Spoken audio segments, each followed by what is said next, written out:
Buenas noches, para los que no me conocen, mi nombre es Nidia Pau Quintero. Soy la directora de este conversatorio, que se lleva a cabo desde la ciudad de Nueva York y es el Centro de Pensamientos, Democracia y Libertad. Tenemos como invitado especial al doctor Daniel Felipe Briceño. Va a ser presentado por la señora Mira.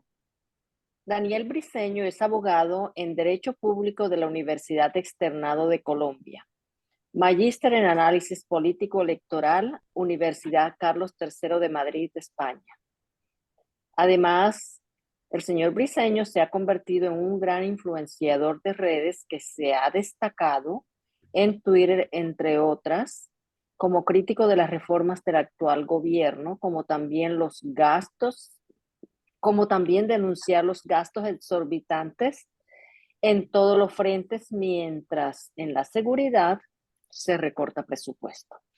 El nombre de Daniel Briceño se ha vuelto muy importante en la actualidad política colombiana, pues el abogado ha sido uno de los mayores críticos y denunciantes de corrupción desde que Gustavo Petro tomó posesión, sobre costos en la remodelación presidencial, el escándalo de contratación en el Ministerio de Deportes y la falta de méritos en el nombramiento del embajador en México. Son solo algunas de las cosas que han impactado en la opinión pública y han sido denunciados por el abogado Briceño. Bueno, buenas noches para todos, buenas tardes allá en New York. Eh, Muy feliz de compartir con ustedes, muy feliz de ver que hay gente que se preocupa por lo que está pasando en Colombia. Aún estando afuera, están con los ojos puestos en lo que estamos viviendo y lo que estamos pasando, todo lo que ocurre de forma diaria.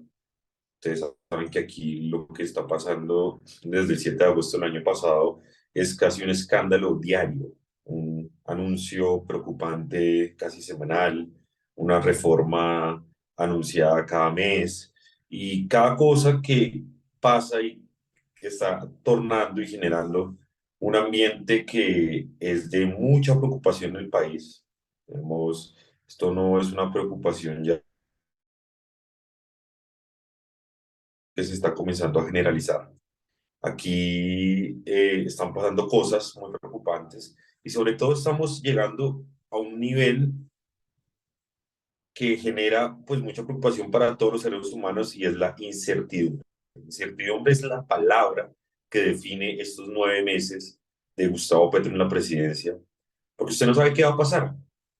Usted se acuesta y usted no sabe con qué trino se va a levantar el presidente, con qué escándalo se va a levantar el gobierno, con qué improvisación, con qué mala declaración, con qué anuncio preocupante para la economía, el empleo, el empresariado, la gente en general va a salir el gobierno. Entonces aquí, desde que está Petro, andamos en una incertidumbre total. No es algo que sintamos únicamente los que estamos dedicados a este tema político, los que estamos pendientes de la actualidad, sino es algo y una constante que se está generalizando aquí y eso es el primer mensaje que quiero transmitirles. Ustedes que están allá, seguramente se tendrán familiares y les habrán dicho algo parecido a lo que yo les estoy contando, y es que aquí hay incertidumbre. No sabemos para dónde vamos. El país hoy no sabe para dónde va. El país no sabe para dónde va en materia de paz total. El país no sabe para dónde va en términos de economía, ni en transición energética, como lo llaman ellos. No sabe para dónde va en gobernabilidad. El gobierno, pues, realmente es muy improvisador. El gobierno no tiene una política clara en estos momentos en donde usted diga, vea, van hacia allá, van a hacer esto, van a hacer lo otro. Acaba de salir un plan de desarrollo que no se entiende muy bien, que tienen metas muy bajas en temas de reducción de la criminalidad, reducción de los graves delitos, un plan de desarrollo que tiene una visión y usted lo lee, tiene un discurso bonito, pero en el fondo no está generando las soluciones que necesita el país. Y para rematar, estamos al tiempo en el trámite de 3 reformas que son la pensional, la laboral y la de salud, que nos tienen todo el día pegado el techo porque los cambios que se hacen, lo que se aprueba, la forma en cómo bajan y suben partidos, la forma en cómo negocian congresistas, la forma en cómo mucha gente que había dicho que no iba a apoyar esto en el Congreso, pues termina votando, pues nos tiene muy alertas y haciendo este trabajo de forma diaria.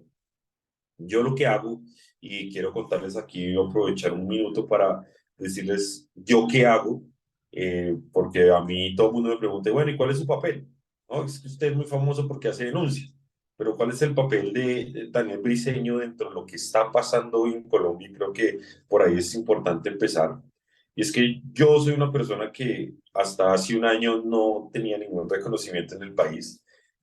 Trabajaba, eso sí, en temas de derecho, en temas de comunicaciones, pero muy atrás, asesorando a unos políticos, no me exponía. Y poco a poco fui pues perdiendo ese miedo, porque ustedes saben que esto aquí es de perder el miedo, de poder decir lo que muchos no quieren decir, de poder mostrar lo que nadie ha podido mostrar, o muchas veces pues aguantar ataques, amenazas. Y lo que yo hago aquí es un trabajo de ejercicio ciudadano desde el control de la contratación, los nombramientos de Estado y un poco de crítica política a lo que está pasando.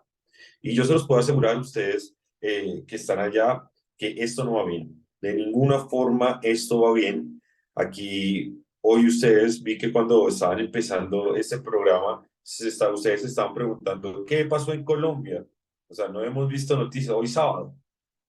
Pues les cuento que hoy sábado nos levantamos con la noticia de que Laura Sarabia, la jefe de gabinete del presidente Gustavo Petro, le amanece denunciada por la ex niñera de su hijo, porque en la casa de Laura Sarabia se perdió una suma grandísima de dinero.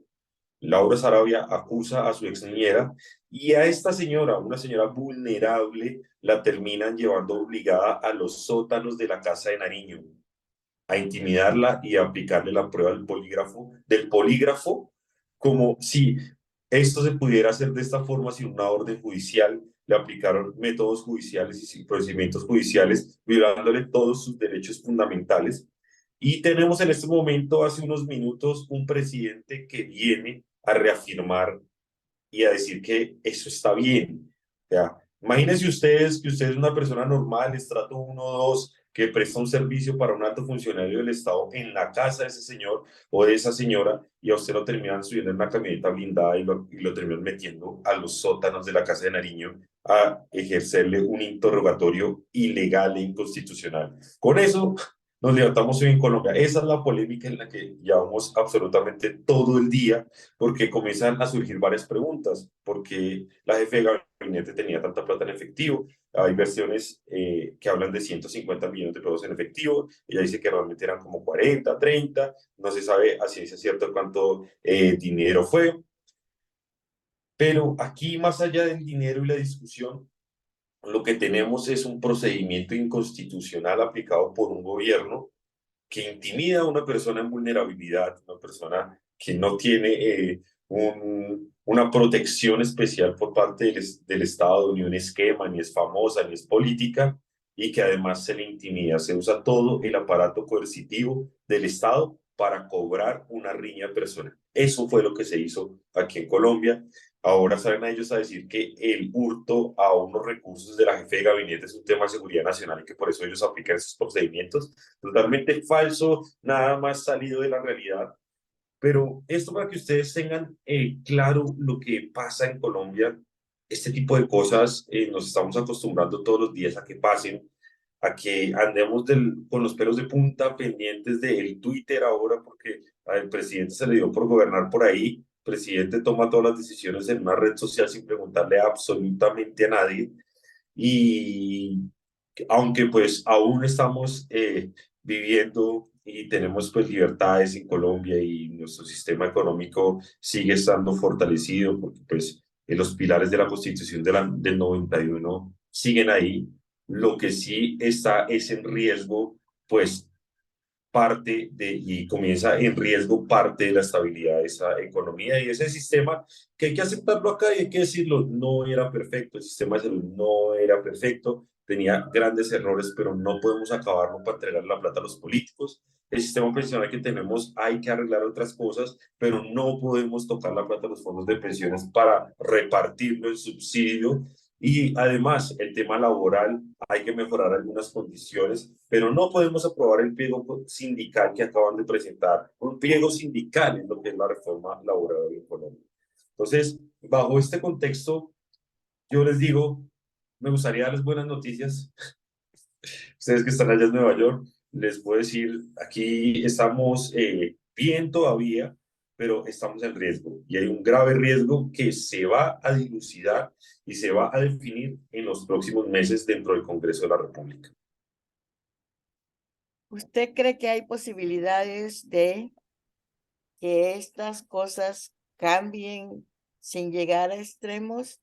¿Y qué piensa usted y qué opina usted de las marchas? ¿De las qué? Las marchas, Magias. marchas, No te entiendo, Mar. Marchas y marchas. manifestaciones, Las doctor. marchas. Ok, las marchas, las marchas. Te entendí, magias. Yo creo que aquí hay que hacer varias cosas. Una, y es que una de las cuestiones más elementales es que como ciudadanos estemos encima del Congreso de la República. O sea, ese es nuestro primer pilar. Los congresistas deben sentir que los estamos observando. Los congresistas en Colombia, sobre todo los del Partido de la U y el Partido Liberal y el Partido Conservador, deben sentir que aquí los estamos viendo, que le estamos haciendo seguimiento a qué reciben, qué no reciben, a quién contratan y a quién no contratan. Que la gente está interesada, porque si la gente sigue estando igual de interesada en los temas de las grandes reformas, cada vez va a ser más difícil para cualquier congresista voltearse a última hora, porque inmediatamente ese congresista va a terminar expuesto. Y hoy, gracias a las redes sociales, que es un gran arma y una gran herramienta que nosotros usamos hoy, pues estos congresistas lo piensan dos veces. Entonces, eso es primero. Segundo, hay otros mecanismos. Yo creo que si la situación del Congreso se agota, es decir, si perdemos y lo terminan aprobando en el Congreso de la República, pues nos toca irnos a la Corte Constitucional. Entonces nos toca irnos a demandar porque la reforma a la salud hoy aprobada por ahora en un primer debate, ya en ese primer debate tiene una cantidad de vicios de trámite. Y si ustedes se han dado cuenta, pues los jueces hoy están muy fuertes y muy firmes en los temas de vicios de trámite. Se acaba de caer el Contralor General de la Nación por errores en su elección. Y tercero, hay que utilizar todos los mecanismos de participación ciudadana y creo que la iniciativa de la recolección de firmas es una buena jugada, porque si el Congreso a punta de mermelada llega a aprobar las reformas, salud pensional y laboral, y nosotros como ciudadanos logramos los 5 millones de firmas y logramos convocar a esa consulta popular, pues entonces podemos hacer un contrapeso. Y es decir, si el Congreso lo aprobó, pues nosotros como ciudadanos abrimos la oportunidad de ir a las urnas a decir si lo que ellos aprobaron está bien aprobado o está mal aprobado, si lo rechazamos o no lo rechazamos. Creo que nos toca ir bajo todos los mecanismos legales y constitucionales que nos dan, sin llegar obviamente a ningún tema de vía de hecho. Yo personalmente soy una persona que siempre apela a todas las vías legales para ejercer el control, para demandar, para cuestionar.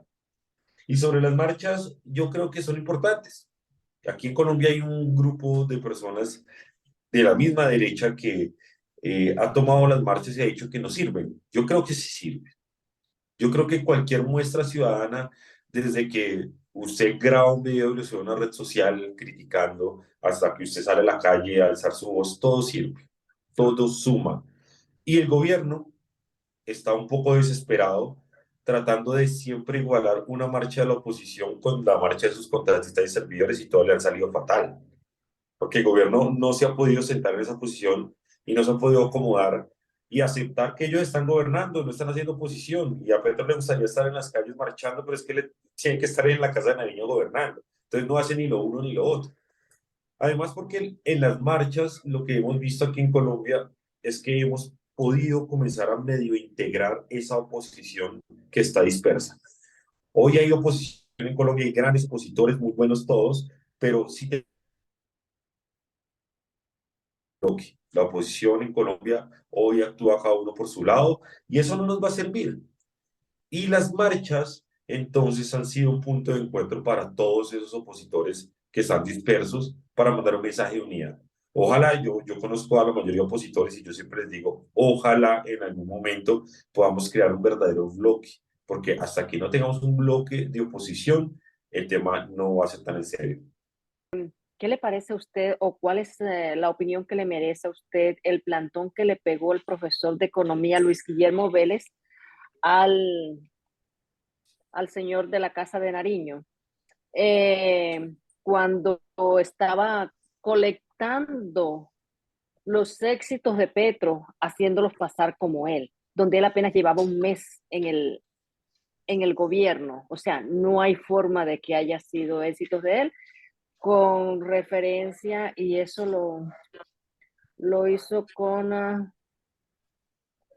referencia al presupuesto y plan de desarrollo del gobierno de Duque. ¿Se ha escuchado acerca de eso? Sí, señora.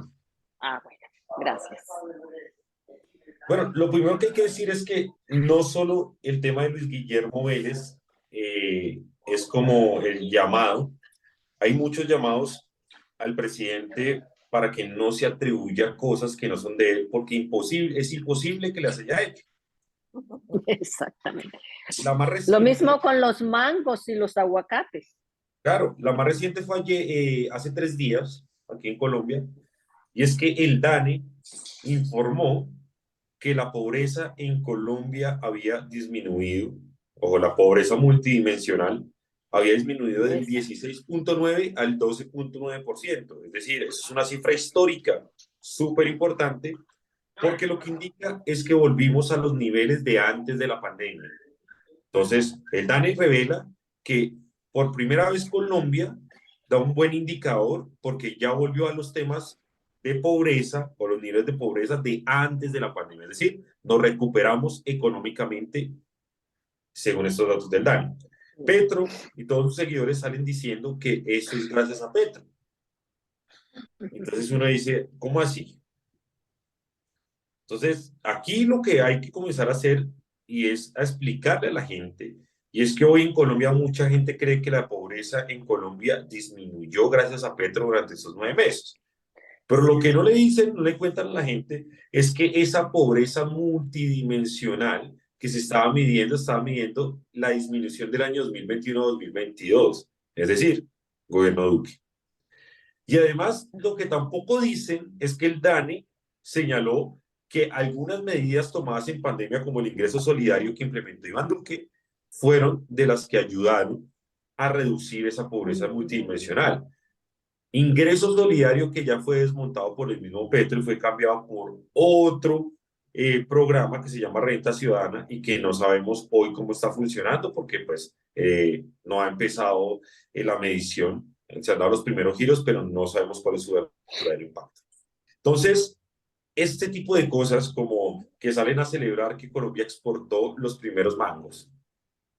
Venga, eso es gracias al TLC con Estados Unidos. Un TLC al que Gustavo Petro se opuso desde que era senador activista, desde mucho antes. Es más, Petro tiene una foto en la que está en una marcha en contra del TLC que le cae como gases lacrimógenos y él siempre la exhibió orgullosamente porque él siempre dijo, yo me he opuesto al TLC. Siempre lo dijo en campaña, hay que renegociar el TLC porque eso no sirve. Y hoy, cuando comienzan a salir algunos productos gracias a ese TLC, entonces ahora ellos sí aplauden y dicen, no, gracias a Petro, no señor, gracias al TLC. Ahora es de que también pasó hace unos meses aquí en Colombia, cuando el Reino Unido le quitó la visa a los colombianos. Entonces, Petro dijo que no, que era gracias a él que nos han quitado la visa del Reino Unido. Falso, un proceso que viene desde los 2011, negociación. Y entonces, ese tipo de cosas lo que nos demuestra es que hay un afán. ¿Cuál es el afán de Petro en este momento? Y es que el nivel de expectativas que ellos le dieron a la gente es supremamente grande. Ellos le prometieron el cielo y la tierra. Recuerden que ellos tenían todas las soluciones Cuando eran oposición, ellos sabían y podían solucionar todo. Y nadie lo podía hacer como ellos. Y ahora que llegaron al poder, quieren dar resultados rápidos y por eso se inventan y cogen cosas que ni siquiera ellos hicieron y en los que ni siquiera lógicamente pudieron tener alguna incidencia. Y entonces están tratando de venderlos como logros tempranos y rápidos para pues poder al menos decir a la gente que vota por ellos, que está todavía convencido por ellos de que no, que lo están haciendo bien. Pues hemos visto como Efraín Cepeda, que es el director del Partido Conservador, está la señora de la U, Dilian Francisco, ¿cierto? Digan, Es, Francisca, sí. exacto. Entonces estaba en la oposición porque realmente las líneas azules que ellos dijeron, las líneas rojas que ellos estaban en contra de eso, no iban a aprobar la reforma de la salud, pero estamos viendo que está avanzando a pasos gigantes. Entonces, ¿hasta qué punto el Congreso realmente está en defensa de todos los ciudadanos? Esa es una pregunta. Y la otra, doctor, que me inquieta es que ahorita, pues, ha surgido que en vista de que este Mancuso está haciendo ha hecho pues ante la G, está haciendo todas las intervenciones que ha hecho, acusando a Raimundo y todo el mundo, donde cae Uribe, Samper, Santos, Pastrana, bueno, todos. Entonces, escuché una noticia de que Pedro está diciendo de que esto no puede pasar desapercibido y que la justicia y la fiscalía tiene que investigar esto, porque si no vamos a ser sancionados por la Corte Penal Internacional, ¿cierto? Entonces me preocupa esto porque este tipo se está pegando de todo lo que puede echar mano para realmente bregar a como a disuadir o como a echarle más leña al fuego, mejor dicho, buscar qué salida tiene, porque sabemos que está improvisando, que cada vez sus cosas no tienen sentido lógico, que está sacando ideas de la cabeza donde no salen, pues porque a la luz de todos vemos que no está gobernando, lo que usted está diciendo, está tuiteando todo el tiempo, y cuando tuitea, él saca noticias falsas que al rato está borrando. Entonces, ¿qué impresión tiene usted frente a toda la información que está dando este Mancuso y que está enlodando pues a todos los expresidentes y que ya Petro se va a aprovechar de esta situación para investigar ante que la Fiscalía y la Justicia investiguen, porque o si no, dice la Corte Penal Internacional, va, nos va, nos van a penalizar porque estos son delitos de lesa humanidad. Listo, primero, claro que la reforma a la salud ha avanzado en estos momentos, pero hay que ir por partes. La reforma a la salud avanzó en primer debate, faltan tres, ¿cierto? Entonces yo creo que hay que tenerlo en cuenta porque gracias a mucha presión ciudadana, exposición en redes, en medios de comunicación, los congresistas se han demorado muchísimo a tal punto que la aprobación en primer debate fue casi de 5 semanas. O sea, es un récord, está supremamente lenta y atrasada. No ha empezado todavía el debate en segundo debate, la reforma a la salud, que es en Cámara. Piensan comenzarlo la próxima semana, vamos a ver si les alcanza. Pero aquí el gobierno es el que está perdiendo tiempo, o sea, todo esto, la presión ciudadana, todo lo que se hace, las denuncias, el ruido que hay sobre la reforma, pues siempre genera que pierdan 1 o 2 semanas. Y recordemos que el gobierno se le está acabando el tiempo porque la legislatura se acaba el 19 de junio. Si el 19 de junio no aprueban eso, se hunde. Les toca volver, les toca volver otra vez de ceros. Y así si tienen extraordinarias les va a quedar difícil. Y esta es la altura y esta es la hora en que, por ejemplo, la reforma laboral que ya tiene ponencias no han podido iniciar ni siquiera a presentar ponencias ni ir a primer debate.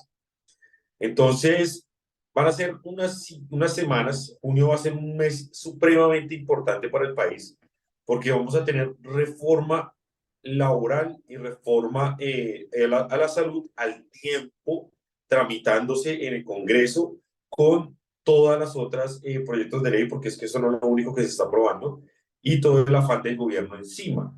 Entonces, yo sí creo que, por ejemplo, la presión ciudadana y el rechazo generalizado a la actitud del Partido Conservador ha hecho que estos señores, aún teniendo participación en el gobierno, hayan decidido salirse de la coalición e irse a la independencia. Y yo digo, bueno, puede que lo hagan solo para disimular, pero es una muestra es una muestra real de que la ciudadanía sí está ejerciendo un control en este momento. Y el Partido Conservador lo tenemos votando en este momento en contra de la reforma a la salud. Que el Partido Conservador lo está votando en contra. Y nos falta entonces seguir haciendo presión, seguir mostrando, seguir publicando todo lo que está haciendo el partido de la U y sobre todo el Partido Liberal, que está muy calladito, pero son los que están terminando con haciendo las mayorías.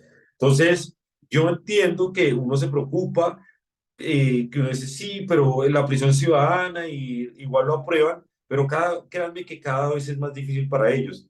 Cada vez es más difícil para un congresista que sale en todas las planas de medios de comunicación y lo comienzan a ver desde su región donde saca los votos y lo comienzan a ver como un vendido, una persona que se entrega a un gobierno por ganar algo para su carrera electoral.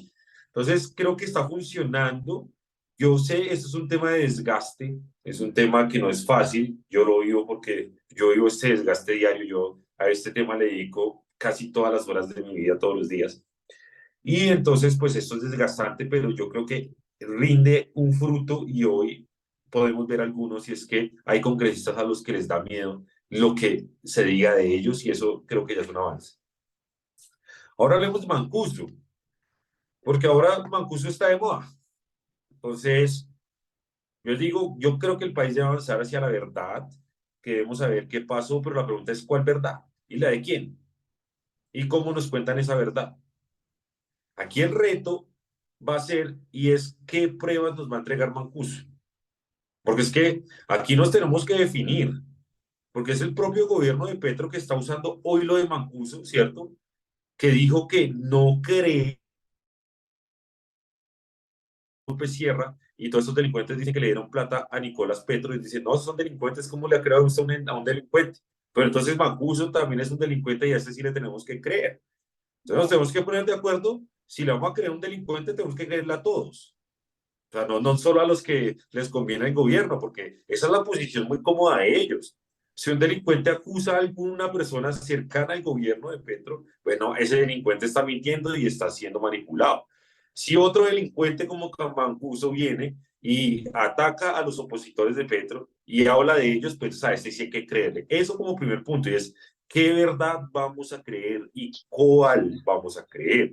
Porque yo se los digo personalmente, yo no creo que la verdad de Mancuso sea la verdad que tengamos que creer, y mucho menos la verdad de ningún delincuente. Y si vamos a creer la verdad de un delincuente, nos va a creer la verdad de los delincuentes a todos, en el mismo rasero. Tanto los que dijeron que habían congresistas con la FARC como los que dijeron que habían congresistas con los PARs. Pero es que aquí nos dicen, aquí existe la parapolítica, pero la farpolítica sí no se dice nada. ¿Sí me entiendes? Entonces creo que eso es una discusión que el país tiene que entrar y sobre todo en este momento les digo, Mancuso debe entregar las pruebas. Porque es que ahora no puede resultar que es que llega alguien, lo usan políticamente y sale y acusa. Y entonces quedó la acusación y ya con eso. Yo personalmente estoy esperando que Mancuso presente las pruebas. Todos lo estamos esperando. Y ojalá la JEP, ¿cierto? También las exija. Y ahí es donde la ciudadanía tiene que decir a la JEP, ok, si ustedes van a decidir creer a Mancuso, ¿con qué pruebas o qué fundamentos? Porque, pues, un testimonio, un falso testimonio. O sea, si Mancuso mandó matar gente, lo mínimo es salir a dar falso testimonio. O sea, por un señor como Mancuso es lo mínimo. Y además recordemos los antecedentes de Mancuso. O sea, es que uno tampoco puede salir a comer entero, porque ese Mancuso es una persona que no aportó a la paz de este país cuando pudo. O sea, es que ahora resulta que Mancuso es como Aida Merlano. Entonces ahora Aida Merlano, que una señora que compró votos, que cometió una cantidad de delitos, ahora Aida Merlano es una heroína. Y entonces ahora sí que hay que creerle, es una delincuente. Y entonces nos tenemos que poner de acuerdo. ¿A quién le vamos a creer? Ah, le vamos a creer a los delincuentes, entonces también comencemos a llamar a los que han hablado de Petro, a los que han hablado de los congresistas del pacto, a los que han dicho que financiaron esa campaña. Y entonces así nos ponemos de acuerdo como país. Pero aquí, como se están manejando las cosas, me huele a mí que están usando una herramienta como la JEP para comenzar a generar política de cara a unas elecciones territoriales. Esperamos que Mancuso presente las pruebas y ojalá a ver, yo quiero verlas personalmente, porque pues lo que tenemos ahorita es un testimonio y una narrativa. Eso es lo único que hay hoy. Tenemos mucho que decir de los tales proyectos de Petro, pero más tenemos que decir sobre nuestro compromiso moral para ese futuro inmediato que se llama octubre, donde nuestros aspirantes, diría yo, no pueden ser los que están en este momento en la figuración, porque tienen demasiados pecados, si no mortales, muy veniales, pero son tantos que suman a mortales. Entonces yo pregunto, ¿qué hacer para reconstruir la sociedad política de Colombia?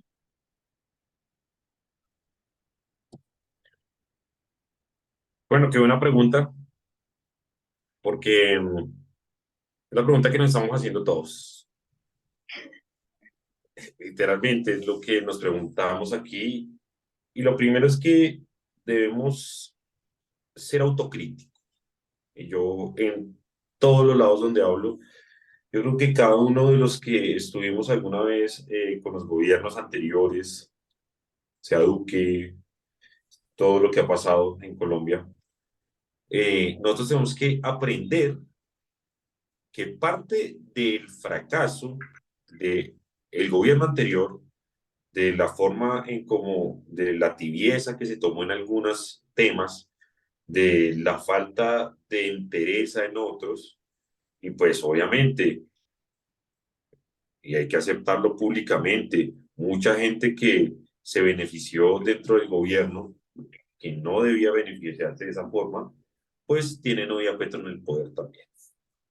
Entonces, lo primero que nosotros tenemos que hacer, y yo se lo he dicho, pues digo nosotros como ciudadanos, pero ellos como políticos, los que hoy ostentan las curules, es que hagan ellos mismos la autocrítica, se den cuenta que se perdió terreno. Yo se los digo con toda sinceridad, la derecha en Colombia perdió terreno porque se desconectó de la gente. Aquí, hace unos años, por allá hacia el 2006, 2003, había mucho contacto con la gente.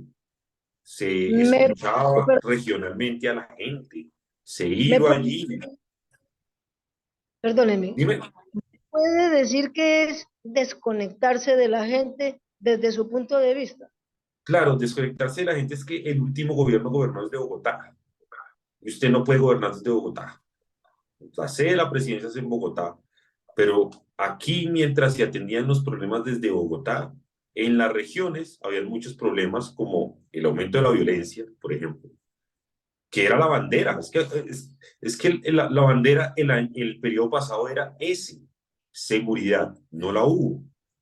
Y entonces, mientras el gobierno desde Bogotá se desconectaba de la gente y no le prestaba atención a las necesidades en los territorios, pues esta gente iba con sus discursos de sirena y les vendían un mundo nuevo y unas ideas que hoy ya sabemos que no iban a cumplir y quienes lo sabíamos también dijimos, eso es imposible que lo cumplan, pero la gente al verse desconectada de un gobierno en el que creyó, dijo, ok, yo voy a intentar algo distinto, según ellos, para mirar y probar otra cosa, porque mucha gente que tocó el proyecto lo hizo así, y lo hizo diciendo, vamos a ver qué puede pasar. Lastimosamente nos metieron en este berenjenal a todos.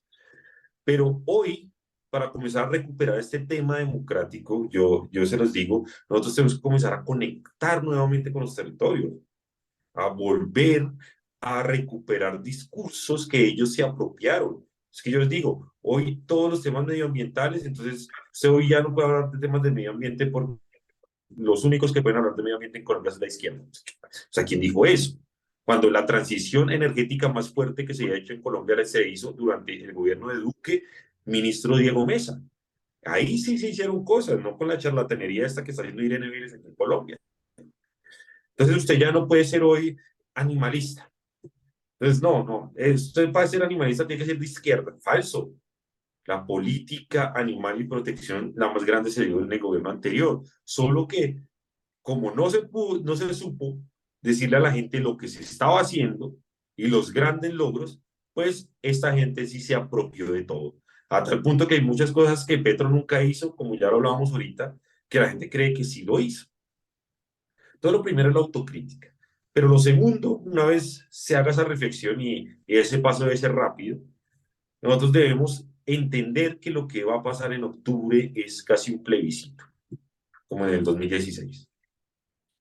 Es decir, si nosotros permitimos que Petro y el pacto histórico ganen las elecciones regionales, ustedes me tienen que ir abriendo campito allá en Nueva York. Literal. En serio. O sea, es así de simple. Si nosotros no recuperamos Medellín y Antioquia, ustedes me tienen que dar posada en Nueva York porque nos caímos. Porque no va a haber ningún contrapeso. No va a haber ningún contrapeso. Entonces, las próximas elecciones hay que tomarlas como si fueran un plebiscito, un mensaje. Ya habrá pasado un año de gobierno cuando lleguen las próximas elecciones y ya sabremos a qué estamos jugando. Y hoy ya lo estamos entendiendo. Estamos entendiendo que hay un presidente autoritario, un presidente que no le gusta que lo cuestionen, un presidente que ataca constantemente a la prensa, que expone a sus opositores, a sabiendas de que eso en Colombia representa un gran peligro. Un presidente que no se asesora, un presidente que hace literalmente lo que se le da la gana, un presidente que improvisa, que va diciendo lo que se le va ocurriendo y eso se va convirtiendo en política pública para el país, que ataca al empresariado, presidente que quiere hacer unas reformas para acabar sistemas que, aunque no son perfectos, son los mejores avances que hemos tenido en la historia de Colombia. Entonces, yo creo que después de la autocrítica y usted decir, oiga, vea que sí, si hubiésemos podido hacer un poco más, no estaríamos en eso. Después de esa autocrítica, nosotros tenemos que entender que las próximas elecciones son esenciales, son un plebiscito. Y de ahí comenzar a trabajar, porque es que aquí tenemos que trabajar hasta por el último edil. Tenemos que ganar ediles, concejales, diputados, alcaldes, gobernadores. 5 figuras, 5 votaciones. Y hay que ganarlas en la mayoría de los territorios. Y sobre todo, hay que recuperar Antioquia. Ustedes no saben lo importante que es para eso recuperar Antioquia y Medellín sobre todo. Hay que recuperarlo. La gente colombiana se cansó de la podrítica. No quiere más podrítica.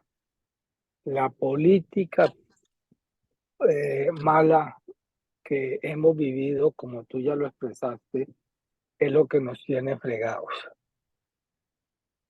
Pero al mismo tiempo de que la gente se cansó de la podrítica, no quiere la mermelada de Santos, ni la mantequilla de Duque, ni la jamonada de Petro. Entonces, esas son las formas como yo estoy mirando en este momento lo que está sucediendo ahora. Entonces, volteemos la página. La gente quiere honestidad, total anticorrupción, pero está cansada de que todos los políticos digan de que son anticorrupción. Y no suceda nada. O sea, todos hablan de que, uy, miren eso, cómo están robando, cómo están defalcando las empresas, cómo están haciendo esto, cómo hacen los acuerdos, cómo se reparten las entidades del gobierno, las entidades públicas, las civiles, cómo hacen todo. Y a pesar de que la gente está diciendo cómo se reparte todo, están actuando en forma, digamos, de una forma negligente, porque eso es lo que tiene el pueblo colombiano cansado. Vi un grupo que me llamó mucho la atención, que estaba promoviendo la honestidad, la anticorrupción, o sea, todo esto que estamos hablando, lo estaba promoviendo. Entonces, ese grupo como que le cala a uno, como que le llega al alma, porque es el grupo incluso de antioqueños. Yo creo que cuando uno revisa cuál es el origen, tanto en la izquierda o la derecha, del tema de corrupción, todo nos va a pasar y nos va a llevar a un solo momento y es la elección.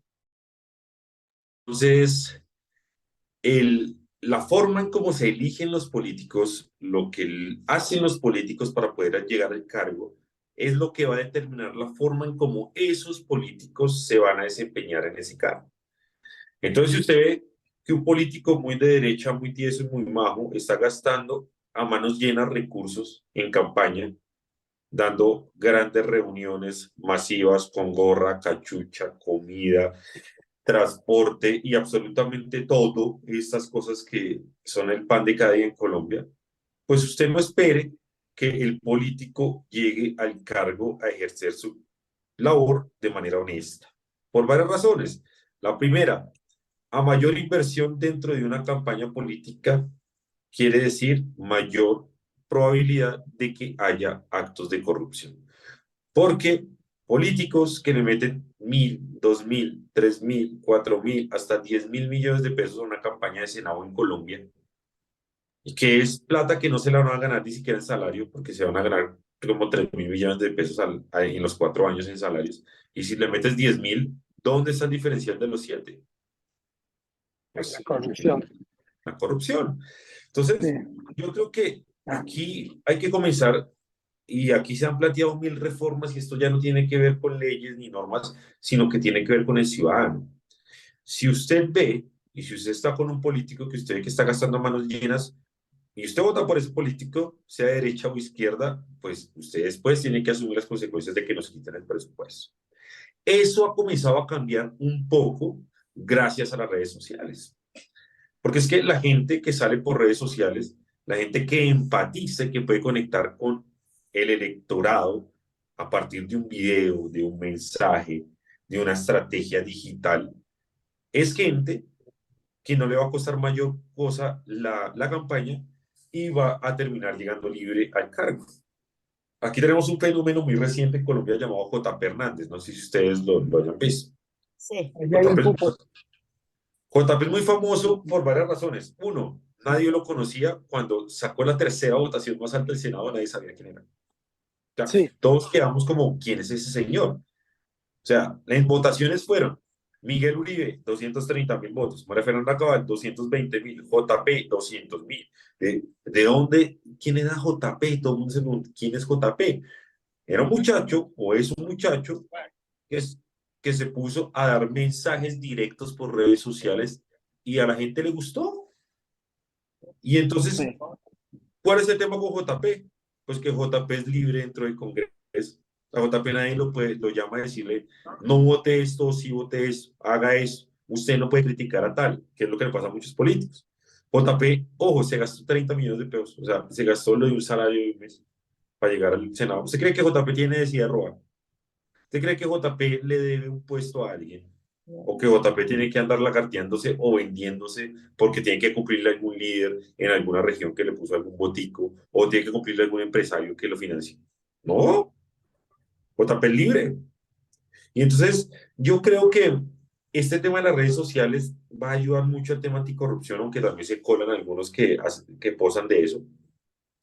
Pero nosotros, que somos los que votamos, los que elegimos, los que decimos por quién votar, también tenemos que comenzar a ser conscientes.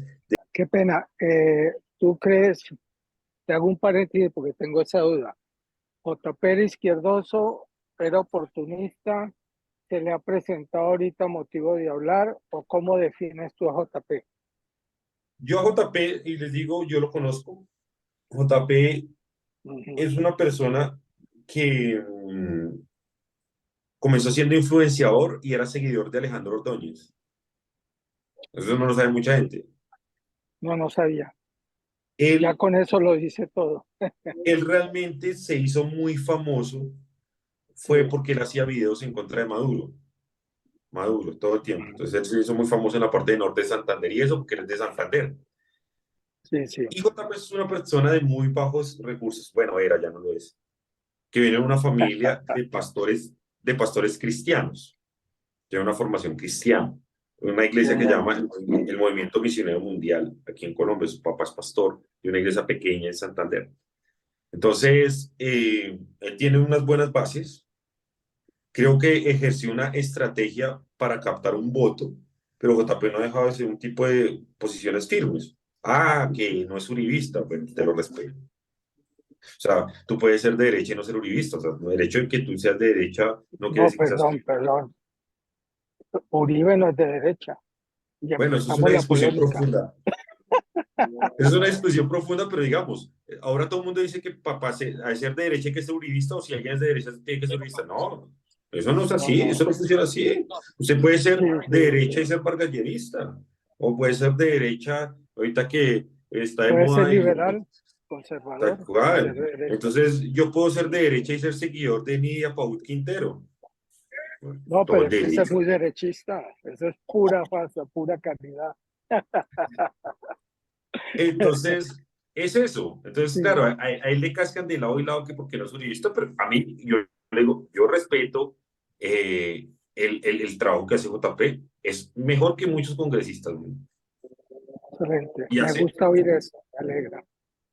sí, pues yo te lo digo, más allá de eso, hoy al país le está sirviendo. Y, Sí, y si hay una cosa más allá de lo ideológico que yo le rescato a él, es esa libertad que tiene. Esa libertad que tiene producida y que no le costó la campaña. sí, sí. Eso, imagínense donde tuviéramos 10 JPs en el Congreso Excelente. y no que piensen Sí, igual, sino 10 personas que no tengan a quien rendirle cuentas, sino a la gente que votó por ellos. Exacto. JP tiene una deuda y fue que no le llegó al programa de doña Nidia. ¿Sí o no, doña Nidia? Ah, sí, no me llegó. Daniel, la segunda cuestión era lo de salud. Estamos identificados. La gente colombiana está cansada eh, de tanta corrupción. Y la salud, yo creo que lo único que la salud necesita en Colombia es frenar la corrupción en la salud. No necesita ninguna modificación, ni ningún cambio, ni ninguna reforma, ni nada. Entonces, por todos los métodos y por todos los caminos, lo que nosotros estamos tratando de hacer es evitar que en la salud avance eso. Y eso se ha logrado, como tú muy bien lo dijiste, que la gente se comprometa a que no, no y no. Y eso ha llevado a que la gente vea su botico.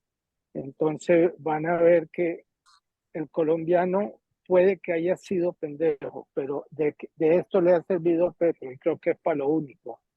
Abrirle la mente y abrir una situación que nunca antes se había previsto, que es que el colombiano pensara en política más de lo normal y más de lo usual. Ya, Daniel. Ahí te respondo, yo creo que, a ver, si hay algo que todos estamos de acuerdo en Colombia sobre el sistema de salud, es que hay que cambiarle tres cosas. Hay que mejorarlo en tres cosas. Uno, todo el tema de datos. Digamos, aquí todo el tema de actualización, datos, historias está muy atrasado. Y eso pues genera corrupción. Dos, todo el tema de datos en temas de facturación. Entonces, aquí hay todavía municipios en donde se factura a mano, donde se glosa todavía a mano, y eso genera corrupción. Y en eso estamos de acuerdo. Y tres, todo el tema de cumplimiento y estricto cumplimiento y control a las EPS para que pues hagan su trabajo. Pero no, por ese hecho tenemos que acabarlas. Digamos, hay que mejorar cosas. Esas son tres grandes ejemplos en los que hay que mejorarlos. Quizá te puedo comprar el cuento de que hay que tener también un enfoque más preventivo. Y listo, tengamos un enfoque más preventivo. Pero eso no quiere decir que tengas que acabar todo un sistema de aseguramiento para tener un sistema preventivo. Es que lo que De tiene hoy acuerdo. Colombia no lo tiene nadie. Nadie tiene eso, 99.6% de aseguramiento no lo tiene nadie en este mundo. O sea, ustedes que están en Estados Unidos saben lo difícil que es la atención médica, lo caro, lo costoso. Sí, y yo como médico aquí y allá he visto y he podido comparar las cosas, tanto Yo allá tengo como acá. familia en Estados Unidos que una vez al año viaja a Colombia a hacerse todos los chequeos médicos, que pagan salud desde allá, la pagan mes a mes para después venir aquí a hacerse todo. desde odontología hasta chequeos generales, exámenes, tratamientos. Entonces, perder eso porque al presidente se le ocurrió y porque quiere estatizar absolutamente todo, porque quiere literalmente que los recursos que vienen de la salud, que son más de 24 billones de pesos al año, los manejen los políticos de los territorios. No, o sea, nos tenemos que oponer a eso.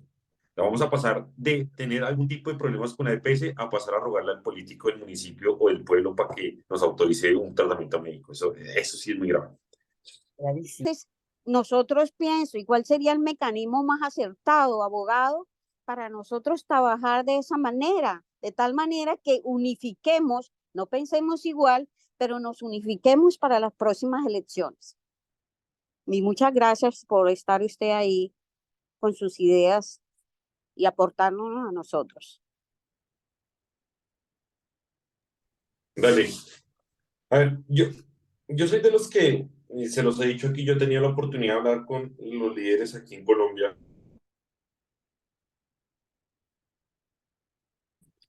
Yo soy de los que cree que debemos llegar en algún punto, y ojalá sea rápido, a unos puntos comunes. Porque hoy tenemos una oposición que está muy dividida por puntos que no son comunes. Y esa posición dividida en muchas circunstancias se encuentra dividida, por ejemplo, por temas personales. Y eso hay que decirlo abiertamente. Yo creo que si uno definiera las líneas de la unidad de la oposición en Colombia, y nos tenemos que incluir todos nosotros, porque esto que hacemos aquí de reunirnos, de sacar un sábado para conversar de política, genera oposición, porque estamos generando un pensamiento crítico, estamos generando una necesidad de movilización, estamos haciendo este tipo de cosas. Yo creo que es importante que nosotros comencemos a fijar cuáles son los puntos comunes y los que vamos a identificar. Hoy tenemos tres supremamente comunes y yo creo que eso debería ser lo más importante para que hubiese una unidad en la oposición. La salud, las pensiones y la reforma laboral. Esos tres puntos que nos está entregando el propio presidente en bandeja de plata deberían ser como tal los grandes puntos para que toda la oposición se uniera. Y creo que la oportunidad está en la consulta ciudadana que se quiere convocar y la recolección de firmas. Y por eso yo he estado insistiendo dentro de los partidos políticos de que esa vaina la saquemos más allá del centro democrático. Pues sí, nació en el centro democrático y allá fue donde se les ocurrió recoger los 5 millones de firmas. Pero si nosotros logramos que la consulta ciudadana en contra de las reformas de Gustavo Petro se vuelva un movimiento ciudadano y no partidista, créanme que vamos a lograr algo grande. Porque si seguimos diciendo que la consulta ciudadana es del centro democrático, pues los que son de cambio radical no se van a meter porque van a decir, no, centro democrático, vamos a competir con ellos en las elecciones. Y pues sí, son naturales competidores y Vargallera la dando palo a Uribe, por ejemplo. Y entonces, si nosotros logramos sobre esos puntos comunes, y yo por eso les he dicho, tenemos tres puntos comunes para unirnos: la reforma laboral, la reforma pensional y la reforma de salud. O sea, están en bandeja de plata. ¿Qué tenemos que hacer? Lograr que esa consulta se vuelva un movimiento ciudadano. Que hay los que estamos aquí, más allá de que pertenezcamos a Salvación Nacional, Centro Democrático, Cambio Radical, u otro partido parecido, pues podamos decir, yo estoy recogiendo firmas no por Uribe, no por Vargallera, sino estoy recogiendo firmas porque estoy convencido de que es la herramienta que tenemos como ciudadanos para poder afrontar una posible aprobación de estas malas reformas en el Congreso. Entonces creo que lo primero es fijar los puntos comunes que gracias a Petro ya no nos fijaron. Y segundo es poder establecer este tema de la consulta ciudadana como un tema ciudadano y no partidista.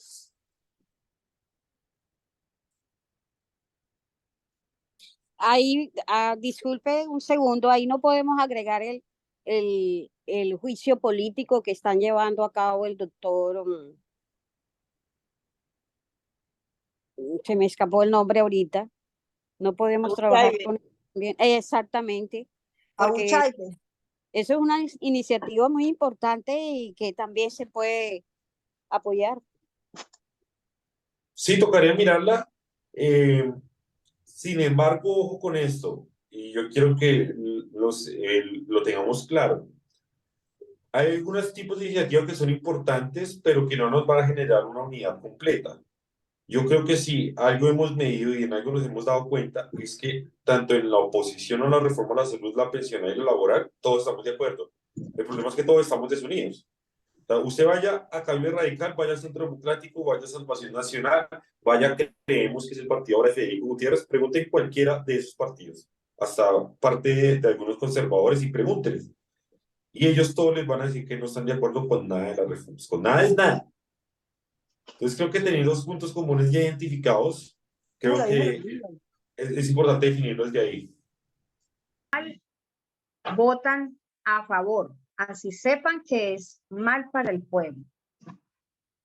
Con los políticos en Colombia, yo ya perdí casi que la fe. Con todos, con todos, con todos. Las elecciones que vienen, yo,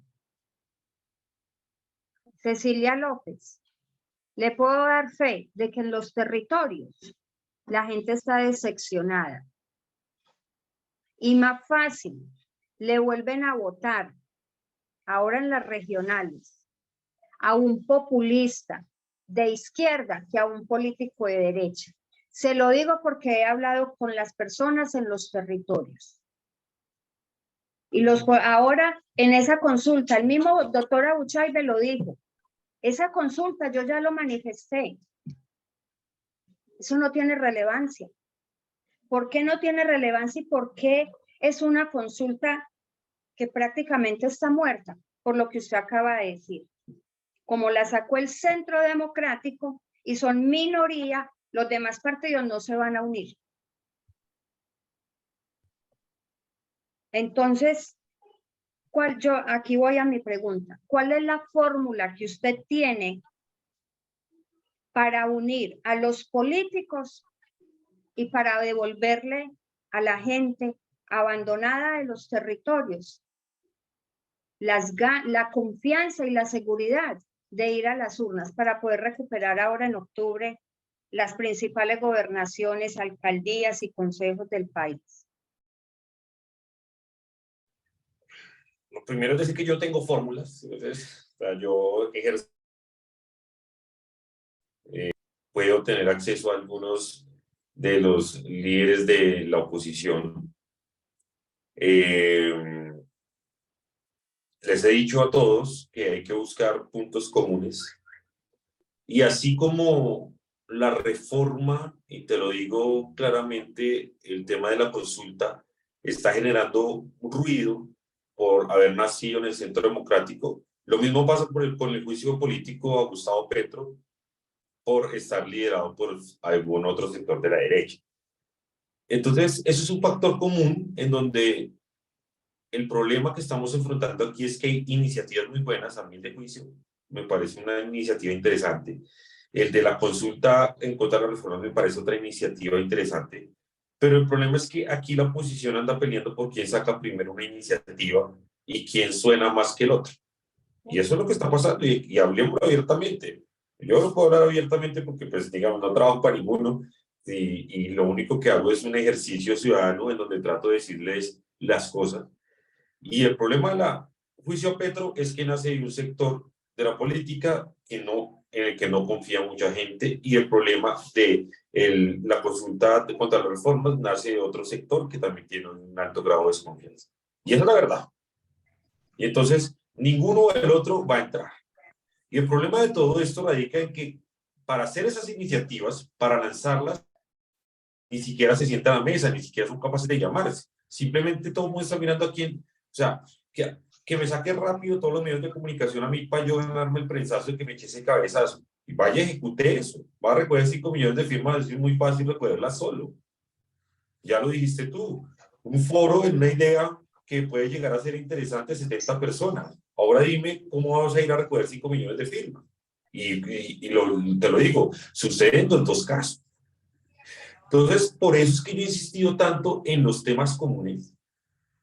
Y creo que, además de las 3 reformas, un tema en común que hoy aquí y que se está comenzando a ver en algunos territorios para las elecciones territoriales, es que además de eso todo el mundo siente y cree que las próximas elecciones son importantes, que no son cualquier elección territorial más, sino que si no se hace algo aquí, si no se ganan algunos consensos, pues no se va a poder avanzar ni plantar una buena posición. Y entonces he visto avances muy importantes como lo que está pasando en Medellín. En Medellín, hace unos años hubiese sido impensable que, por ejemplo, Germán Vargas Lleras le hubiese dado su apoyo frentero al mismo tiempo que Uribe a Federico Gutiérrez para que vaya a la alcaldía. Y eso pasó la semana pasada. En una necesidad por recuperar la alcaldía, se dejan de lado algunas candidaturas y precandidaturas que estaban dispuestas y dicen, vamos a apoyar a Fico. Y eso espero yo que siga pasando y que pase aquí en Bogotá. Aquí en Bogotá no podemos permitir que Gustavo Bolívar sea alcalde de Bogotá. Esto no puede pasar. Afortunadamente tenemos segunda vuelta para poder remediar ese tema. Pero, ¿qué pasa en Cali? En Cali tenemos un gran problema y es que en Cali estamos en una desunión que ustedes no se imaginan. Esa vaina tiene como 30 candidatos, precandidatos a la alcaldía. 30, o sea, no estoy exagerando, 30. Mientras los candidatos, los dos de Jorge Iván Ospina, están tranquilos haciendo su trabajo. Y Petro feliz con ellos. Y los otros desunidos y casi dispuestos a repetir la historia de hace 4 años, en donde Chotico o Chonto iba a ganar la alcaldía y Alejandro no se quiso bajar y se la entregó en bandeja de plata a Jorge Iván Ospina, y ya el resto es historia, o sea, ya no lo que pasa mañana. Entonces, yo como Daniel Briceño, yo te diría, yo de tuviera una fórmula para unir a toda la oposición, yo ya sería presidente de la República. Pero es que aquí estamos hablando de egos humanos. Y mi trabajo desde aquí, en lo que yo he podido avanzar, en la visibilidad que yo he podido tener, es poderme acercar a ellos a decirles, venga, lleguemos a unos consensos sobre unos puntos comunes. Y por eso es que mi propuesta sigue estando ahí. Hay 3 puntos comunes hoy que nos preocupan a todos: en Cambio Radical, en el Partido de Pastrana, en Centro Democrático, en Salvación Nacional, en Creemos de Federico Gutiérrez, en algunos conservadores. ¿Cuál es? Que la reforma laboral, la reforma pensional y la reforma la azul, pues van a ser muy perjudiciales para el país, y sobre eso deberíamos trabajar. Que me escuchen, ojalá me escucharan, y voy a seguir diciéndoles. Pero aquí se trata también de cálculos políticos que están por encima de nosotros los ciudadanos. Y desde lo que yo puedo hacer como ciudadano, pues lo haré publicando, denunciando, diciendo, llamando, tratando de unirlos. Pero más allá también necesitamos un poquito de grandeza por parte de estos líderes, y ojalá que lo que acaba de pasar en Medellín la semana pasada se pudiera replicar en otras partes del país.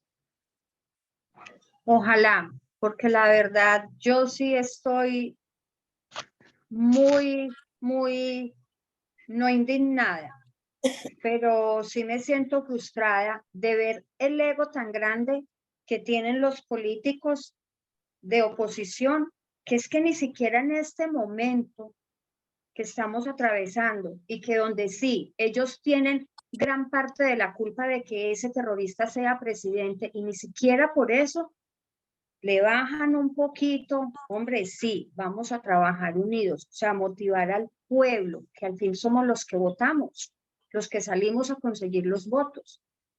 Y escuchar yo a estas personas llamándolas a buscar votos, a buscar apoyo para la recolección no solamente de las firmas de la consulta, sino también para recoger firmas para apoyar el juicio político a Gustavo Petro. Hombre, ¿y qué les dice uno si es que tienen la razón? Es la verdad. Entonces le toca a uno cerrar la boquita, tragar y simplemente decirle, sí, ok, pero vamos a seguir luchando, pensemos en el país, pensemos como colombianos. Sí, yo veo que la oposición allá estamos muy débiles. Eso es verdad lo que usted dice, muy divididos, muy estilo Venezuela. Mire lo que pasó con el que tumbaron esta semana, el controlador, es que se le llama en este momento. Sí, mire que hubieron 22 votos en contra y lo más triste es que ahí estuvo también el Centro Democrático que votó por él. Entonces yo no entiendo qué clase de oposición estamos haciendo. Si en sí eso es una persona muy importante, es un cargo, uno de los cargos más importantes. El caso del Contralor Carlos Hernán Rodríguez es un caso que a mí me generó muchos problemas aquí dentro de la misma derecha. Yo les voy a explicar a ustedes cómo funciona la elección de un Contralor o de un Procurador General de la Nación, que son los funcionarios de órganos de control elegidos por el Congreso de la República, y lo mismo sucede en la elección de los personeros municipales por los consejos en cada municipio. La Contraloría, lastimosamente, y la Procuraduría se han vuelto en fortines políticos. Entonces, todos los políticos, sin importar partido, cuando se van a elegir órganos de control, se les olvidan las diferencias políticas. Se olvidan, porque en la práctica siempre hay una coalición de gobierno que tiene que ver el Congreso relaciones con el gobierno, y otra cosa es la coalición que se arma respecto de la elección de órganos de control. Y entonces, el botín en una Contraloría es supremamente grande, en una Procuraduría es mucho más grande, y lastimosamente gente de todos los partidos terminó eligiendo a Carlos Hernán. Sí. Y eso no lo podemos ocultar. O sea, no podemos ocultar ese hecho. Es un hecho muy maluco, porque yo lo dije en ese momento, es una lástima que se hayan terminando uniendo gente de todos los partidos con el pacto histórico para elegir un contralor de bolsillo. Contralor de bolsillo. Sí. Y eso es una práctica que hay que terminar, y de fondo la solución es quitarle la potestad al Congreso y que elija órganos de control. Es una discusión profunda porque es el mismo Congreso el que tiene que tomar esa decisión. Entonces, ellos no se van a quitar sus propios fortines, pero tenemos una oportunidad, y yo creo que en este momento hay un momento distinto al del año pasado, cuando se eligió a Carlos Hernán Rodríguez, y es que vamos a ver cómo vamos a nivelar la cancha y las fuerzas ahorita para la elección del nuevo Contralor, porque todo el proceso tiene que ser de ceros. Entonces veremos si es que algunos políticos siguen creyendo que Petro no es un peligro y entonces nos vamos a aliar con el pacto para ir Contralor, o si vamos a aceptar posiciones firmes aquí en este país. Pero sea uno o sea el otro, yo creo que es un tema que hay que seguir poniendo en la opinión pública. Yo personalmente soy una persona que está muy pendiente de estos temas de los órganos de control, porque me parece muy indignante. Me parece que ahí se pierde toda coherencia en la elección de los órganos de control, y ojalá y espero que haya que se genere una autocrítica y el camino se enderece en la elección y en esta nueva oportunidad que nos dio la ley. ¿Habrá conocido usted una columna de Carlos Alonso Lucio, es guerrillero del M-19 y ahora como muy centrado en el bienestar del país al parecer, y que propone un referendo para obtener, limitar, valga la redundancia, las extralimitaciones en que está incurriendo el gobierno Petro y el legislador, e incluso algo de la rama judicial? Primera pregunta, ¿conoce el tema y usted cree que es viable, que es posible ese referendo y esa forma de contrarrestar las acciones extralimitantes del gobierno y el legislativo? Y la segunda, ¿cree usted que podríamos construir un referendo anticorrupción buscando que se incrementen las penas, que se acaben las casas por cárceles y demás? Es decir, todo lo que más se puede hacer para controlar de alguna medida, en alguna medida, la corrupción. Gracias, doctor.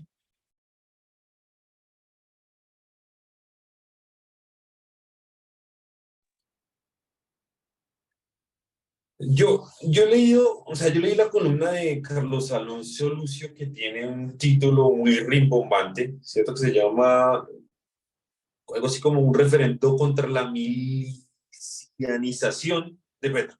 Sí, señor. ¿Cierto? Es una entrevista con Hassan Nazar también. Sí, entonces, a ver, primero, un referendo tiene que tener un objetivo concreto, porque ¿cuál es el objetivo de un referendo legalmente? Es modificar o añadir o crear, ¿cierto? Una disposición de carácter constitucional. Es decir, es convocar al constituyente primario, que es el pueblo, para que por medio de una pregunta y votación, pues se hagan unas modificaciones de carácter legal y constitucional. A mí todavía no me queda claro qué es lo que busca. Porque él dice que es un tema para defender a las fuerzas militares, que no... Yo siento que es más una salida de Carlos Alonso Lucio a nivel político. Que además recuerde usted que sale en medio de este debate que se da luego del plantón de la reserva en la Plaza de Bolívar, en donde sale el presidente a atacar toda la protesta. Y inmediatamente Carlos Alonso Lucio pues sale con su idea. Entonces todavía no me queda claro. Creo que voy a investigar más un poco qué es lo que busca Carlos Alonso Lucio, porque si usted va a hacer un referendo tiene que saber exactamente qué va a modificar en la Constitución.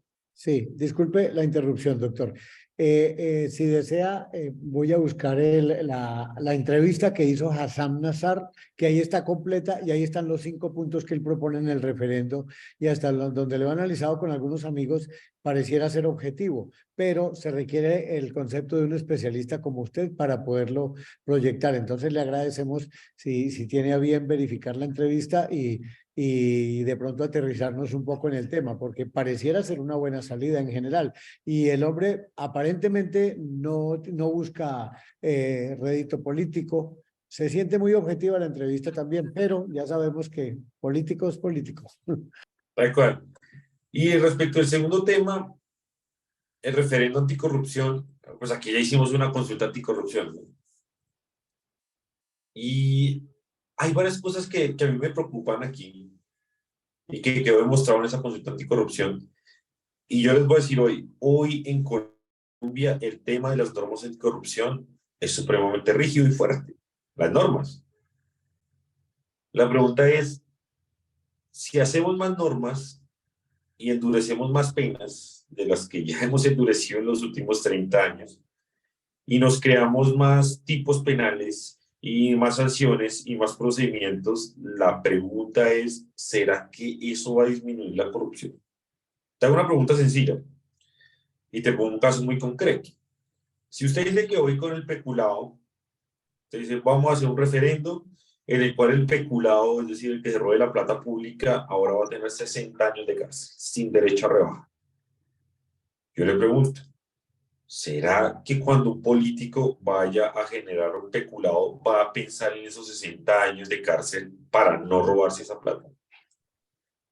Yo creería que sí, doctor, porque en algo tenemos que avanzar. El solo hecho de quitarle la casa por cárcel e incrementar las penas genera un impacto. Estudie usted los casos que empezaron en Singapur, en Filipinas, que fue un poco trastabillante, pero hay países que empezaron a fortalecer y claro, ellos ya llegaron al extremo de la pena de muerte, pero en Colombia pues no aspiremos a eso, pero sí aspiremos a que, a mí me ofende que los casinos de oficiales, la casa de los oficiales solteros termine siendo búnker de castigo para estos degenerados, discúlpenme la expresión. Entonces, yo pienso que en algo podría influenciar, ya endurecer las cosas, algo serviría. Ahí te pongo los casos orientales que han sido muy exitosos y han sido muy exitosos no por el nivel de las penas, sino por la efectividad de la justicia. Digamos, hoy en Colombia tenemos un gran problema respecto a la corrupción, es que la justicia no funciona. Y hay que aceptarlo. La justicia no funciona contra nadie. Ni contra los que se roban un celular, ni contra los que se roban el presupuesto. O sea, no funciona. Entonces, usted ve hoy que hay un sinnúmero. Yo no me puedo imaginar cuántos carteles de la contratación hay en este país. Pero, o sea, los que usted se puede imaginar. Cuántos escándalos, robos políticos, y nada, todo el mundo cae parado. Entonces, fue el escándalo de los ñoños y los besaile en Colombia, en Córdoba, Sahagún, Córdoba, y cayeron ñoño Elías, cayó Musa Besaile. ¿Y dónde están ellos? En Córdoba, y sus familias gobiernan Córdoba, y hasta el punto que sus familias hoy gobiernan con Petro. Y no pasa nada. Entonces yo creo que más allá también, digamos, podemos abrir la discusión sobre subir las penas. Creo que hay que abrir una gran discusión en este país que yo pensé que Petro iba a ser capaz de abrirla porque tanto que habló de eso. Pero sí hoy debería haber una reforma radical en el Congreso de la reforma a la justicia. Es que no está sirviendo el aparato judicial. No sirve, está colapsado. Entonces, usted puede tener hoy 60 años de cárcel por una persona que se robe por peculado. Pero si la justicia sigue como está hoy, nadie se lo va a aplicar nunca. De acuerdo, gracias, doctor. O lo van a terminar soltando por vencimiento de términos porque no lo llevaron a audiencia a tiempo, o porque lo imputaron mal, o porque cuando lo capturaron cometieron errores. Que es que aquí también el tema de la justicia, cómo funciona, pues los beneficia a ellos un poco. Entonces yo creo que si vamos a abrir la discusión de las penas, tenemos que haber una discusión mucho más grande que es la efectividad de la justicia. Nos tocó seguir pensando en soluciones. Tiene razón. Gracias. ¿Cómo se irá a manejar esa situación? Ya hablaste de lo que pasa en Medellín, pero yo también veo que estamos muy centrados en esas 3, 4 ciudades. ¿Qué pasa en las otras ciudades capitales? Listo. Espérame.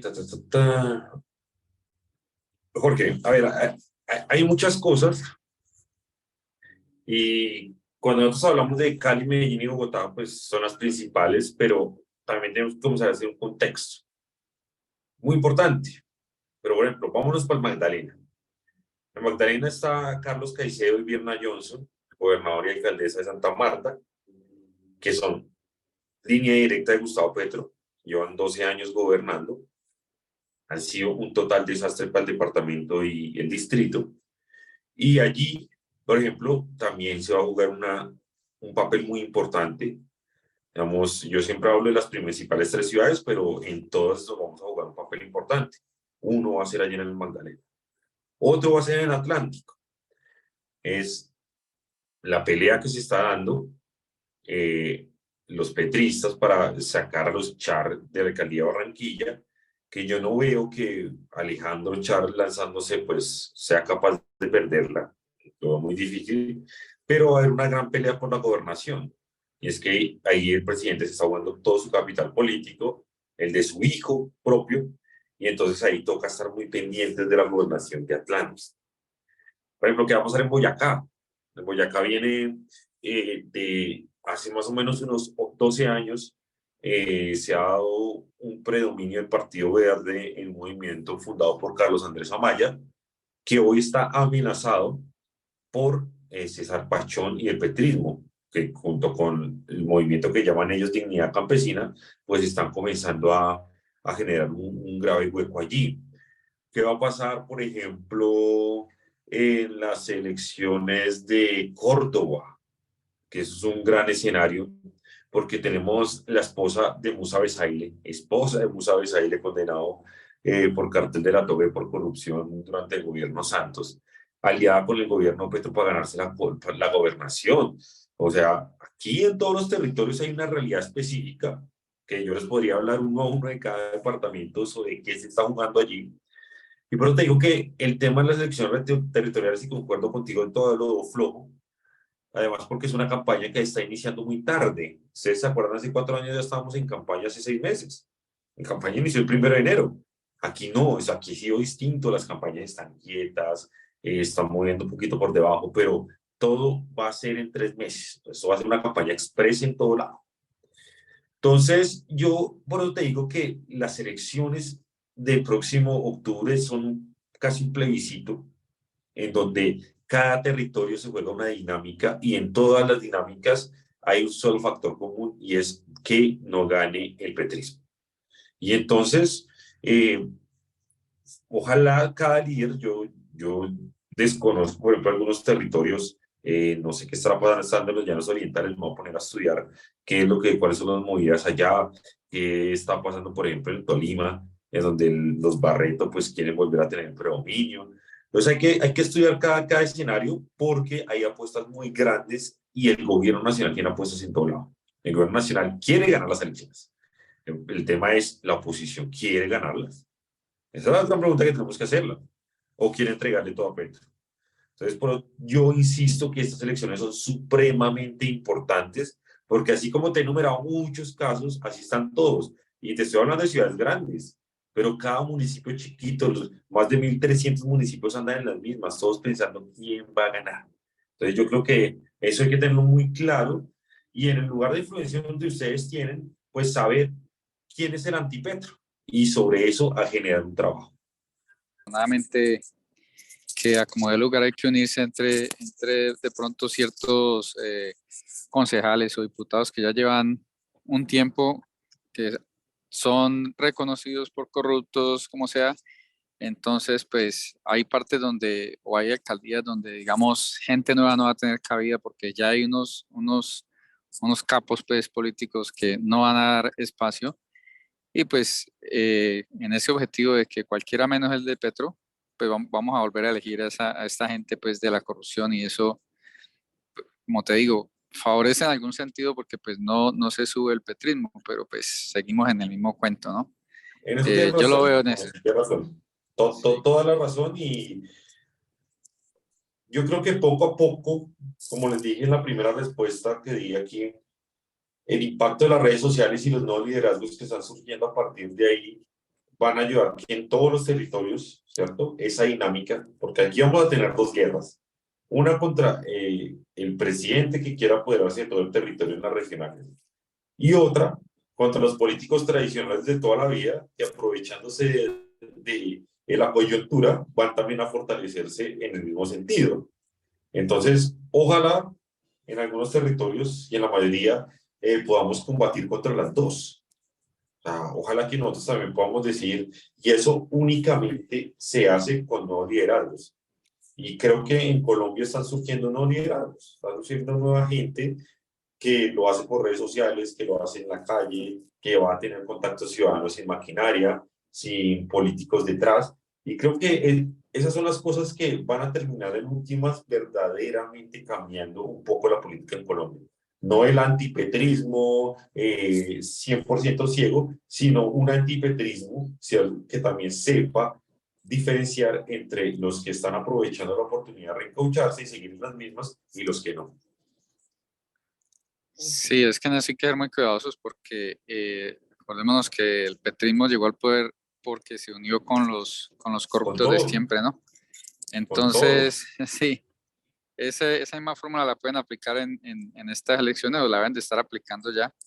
Y si la derecha pues se duerme en los papeles y de pronto no, de alguna manera, no aplica algo parecido, pues igual se pasa lo que pasó en presidencial. Entonces, bueno, esa es la preocupación. Claramente, porque incluso en su mismo discurso lo manifiesta, no hay confianza ni confiabilidad en arroparse bajo ninguna de las actuales banderas políticas establecidas en el país. Por eso le mencioné el tema de firmas, o cómo pretendía a usted su aspiración política si es que continúa con esa aspiración. Vale, mira, para que todos lo sepan, yo siempre he sido muy transparente en esto. Yo no soy periodista, yo no soy una persona que sea un investigador. Yo soy un actor político que está dentro del debate político y que está haciendo una oposición ciudadana, pero que tiene intención política. Eso tiene que quedar claro. Yo siempre lo dejo claro y hago ese disclaimer porque creo que es muy importante. Y sobre dónde aspiraría y a qué aspiraría, yo creo que hay que analizar varias cosas porque es algo que estoy pensando fuertemente. Y es que lo más ideal es que yo me lanzara por firma. Pero para yo lanzarme por firmas a una elección de carácter plurinominal, es decir, a una corporación pública como consejo, asamblea, senado, no uninominal como alcalde, gobernador o presidente, yo voy a una plurinominal, aquí hay Consejo de Bogotá. Yo tendría que armar una lista de 45 personas, recoger más o menos unas 100.000 firmas aquí en Bogotá, que se convierte como en 150.000, y pagar una póliza de 230 millones de pesos que se llama póliza de seriedad, que si usted no pasa un número de votos mínimos en las elecciones, pues te la cobran. pierdes 230 millones. Entonces, basado en eso, uno dice, claro, tú puedes recoger firmas y vas para la alcaldía porque pues, es más fácil.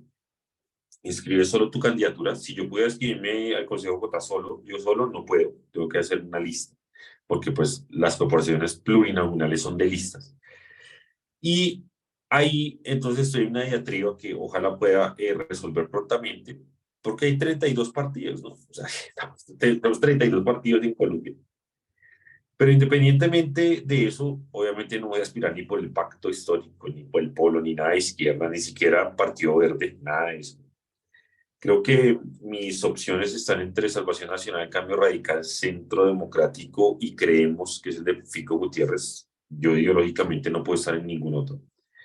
Pero lo determinaré y más allá a cuál vaya de esos, lo importante aquí, y es el caso, por ejemplo, de J.P. Hernández, es determinar y poder establecer cuáles son los lineamientos y las condiciones donde como uno llega a cualquiera de esas colectividades.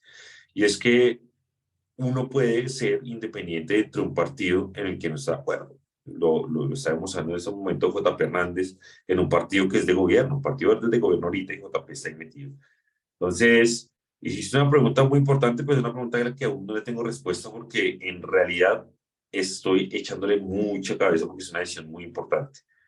Independientemente de cuál sea el partido, lo que sí debo decirles es que mi aspiración aquí en Bogotá va a ser una aspiración 100% de opinión. No voy a llevar ni siquiera un candidato a edil, no voy a armar una maquinaria, voy a ir a la calle, a hablar con la gente, voy a usar las redes sociales y reuniones de comunicación. No tengo más, que no tengo ni millones de pesos, tengo una plata que afortunadamente no pude ahorrar y otra que mi familia pues quiere jugársela y es el 1% comparado con cualquier campaña en esta ciudad. Y mi apuesta va a ser de opinión. Y muchos me dicen, usted está loco, porque en la derecha no hay campañas de opinión, la derecha son campañas de maquinaria. Entonces yo les digo como, bueno, pues vamos a intentarlo. Y si me sale, pues me sale. Y si no, pues el día 1 de noviembre, al otro día después del 30, el 30 de octubre, después del 29 de octubre de elecciones, pues me levantaré triste, pero no estaré quebrado y no le debería a nadie. Entonces, eso quiero que te quede claro que independientemente del partido donde vaya, el tipo de campaña que yo voy a hacer sí se va a mantener. Muchas gracias, Daniel. Incluso ahora que usted menciona el tema de la póliza como independiente, ¿qué concejal con sus ingresos puede costear esa póliza? Nada, le toca a un grupo completo. O sea, por eso les toca unirse a 45 para poderla costear. Yo veo es que esta campaña que viene va a ser todavía más sucia que la que hubo para el presidente, que se fue el caso de Petro, todo lo que vimos de esa campaña, y eso es lo que ellos van a aplicar, ese tipo de cosas. Además, hay regiones que ahorita están tomadas por guerrillas y por paramilitares o esos del Clan del Golfo, en fin, y no va a ser muy difícil llegar a esos sitios. Puede ser que las votaciones sean en número menor, pero va a ser un problema en esas regiones. Eso pues, y sobre lo de la ley de corrupción, pues yo creo, y eso lo han dicho, que hay muchas leyes para asuntos de corrupción. Lo que falta es aplicarlas, y en eso es lo que tenemos los ciudadanos que presionar, a que la ley se aplique y se aplique como debe ser. Pero hacer más y más leyes de anticorrupción, pues eso no sería, porque además la corrupción se está volviendo, es parte de la cultura. Ya tenemos como cultura el que yo voy a llegar a robar porque pues tengo que aprovechar, pero no piensan en el país, sino en ir a ver cómo llenan las arcas. Y bueno, y así lo vamos a ver y lo estamos viendo ya en el gobierno de Petro. Me preocupa lo que tú manifiestas de que te vas a ir solo y que lo tuyo va a ser de opinión. Toda vez que, hombre, es absolutamente notable que la contraparte lo que le ha puesto es gerencia a una agrupación muy bien organizada. Yo te pido, de manera respetuosa, es que tú logres cohesionar a los que estamos pensando de este lado, porque no únicamente es la derecha, aquí hay un combo grande de sentido común que quiere agruparse y que quiere organizarse y que quiere hacer una contraparte eficiente. Porque te voy a contar algo, tú te vas a encontrar, como dijo la interlocutora anterior, te vas a encontrar con una maquinaria que va a buscar o va a pretender robarte los votos. Y tú no puedes llegar solo a cuidar todas las mesas para que tus votos no se te pierdan. Y así toda la colectividad, todos los que estamos de este lado, que queremos hacer contrapeso a lo que en este momento se encuentra dirigiendo el país, hombre, si no lo hacemos organizados va a ser muy complicado. Muchísimas gracias, muy amable. Listo. Entonces, primero respecto al Clan del Golfo, es una vaina que nos tiene supremamente preocupados, pero además del Clan del Golfo tenemos que sumarle el tema de Iván Mordisco, que sacó un comunicado hace unas horas diciendo, imponiendo reglas en las elecciones, ¿cómo les parece? Es decir, amenazando a todos los candidatos y partidos políticos que han hablado en contra de las disidencias de las FARC, diciéndole que no pueden ir a los territorios a hacer campaña donde ellos están. O sea, imagínense, ya no ha empezado la campaña y ya Iván Mordisco está poniendo condiciones en ciertos territorios para que ciertos candidatos no puedan hacer campaña política allí, lo cual es supremamente grave y hacia lo cual no hay ninguna solución en ese momento por parte del gobierno. O sea, el gobierno ha sido débil, el tema de la paz total ha sido un total fiasco y fracaso. Yo creo que no hay un fracaso más grande de ese gobierno, sino el de Danilo Rueda, el alto comisionado, un señor que no sabemos para dónde va, no sabemos a qué se dedica, o sea, muy cuestionado. Entonces, muy preocupante el Clan del Golfo, pero ahora se le suman las disidencias de las FARC. O sea, vamos a estar en una preocupante situación en algunos territorios con los grupos armados en materia electoral y yo de corazón espero que al menos las fuerzas militares pues tomen acciones, pero ojalá el comandante en jefe pues las deje hacer algo, porque ahí está muy preocupante. Segundo, sobre mi candidatura solo, yo quiero decirte que el hecho de que yo diga que voy solo no quiere decir que, o que voy independiente no quiere decir que vaya solo. Es decir, cuando yo hablo de que no voy a ir con maquinarias ni estructuras políticas, a lo que me refiero es que no voy a ir con las maquinarias y estructuras políticas tradicionales. ¿Cómo funcionan esas cosas? Usted lanza el consejo, hay 20 localidades en Bogotá, usted lleva 20 candidatos a ediles, a cada candidato a edil, dependiendo la amplitud de la localidad, usted les da un billete, ¿no? Entonces Kennedy 300 millones, al de Suba 400, al de Ciudad Bolívar 500 porque allá el voto es más caro, y inmediatamente esos candidatos hacen lo propio con ese dinero y lo bajan a presidentes de juntas de acción comunal, líderes barriales, líderes deportivos, y se genera sobre eso un tema muy malo que va a generar repercusión y corrupción. Yo estoy planteando una forma distinta de hacerlo y es que es recibir ayuda literalmente de ustedes, de la gente que quiera apoyarme, que me sirvan no de maquinaria sino de difusores, no más. Es, por favor, ayúdenle a Daniel Briceño a que cumpla el sueño de que haya una campaña sin maquinaria en la derecha. Y hay que hacerlo. Esto es una apuesta. Yo les digo, aquí hay amigos políticos, congresistas que me han venido a decir, Daniel, no siga ese camino, lleve unos candidatos a ediles, contrate yo no sé qué, arme tal equipo. Y yo voy a ser terco hasta el final y eso no quiere decir que vaya solo. Yo voy a ir con gente que me está ayudando, gente que me va a ayudar a volantear, gente que va a llevar mi mensaje, gente que me ayuda a difundir, gente que me defiende, pero eso no va a estar bajo la lógica de la monetización. Es decir, yo no voy a repartir plata a diestra y a siniestra. Y es una apuesta, yo sé que es arriesgada, pero es una apuesta que creo que por convicción debo darme y ojalá pues le podamos demostrar a la ciudad que sí se puede hacer una campaña sin este tipo de prácticas dentro de la derecha colombiana. Y te agradezco pues tu preocupación porque yo sé que es la preocupación de muchos, pero pues estamos avanzando en estructurar un trabajo muy serio, pero también muy alejado de todas estas cosas. Doctor Briceño, gracias por decir que sí a nuestra invitación. Le agradecemos su presencia. Para nosotros es motivo de alegría haberlo tenido, porque la verdad, aparte de que nos ilustró muchísimo, es importante en estos momentos para nuestra querida Colombia. Muchas gracias. Y a todos, muchas gracias por participar. Vale, Dios bendiga. Muchas gracias a ustedes por la invitación. Un privilegio haber estado aquí con ustedes, haber compartido este pedacito de tarde, noche ya aquí en Bogotá. Y nada, seguir para adelante trabajando y pues de mí siempre esperarán eso, un trabajo que ustedes ven todos los días, constante, diario, casi todas las horas y pues para eso estamos y en ese ritmo seguiremos y ojalá también Dios nos guarde y nos proteja también.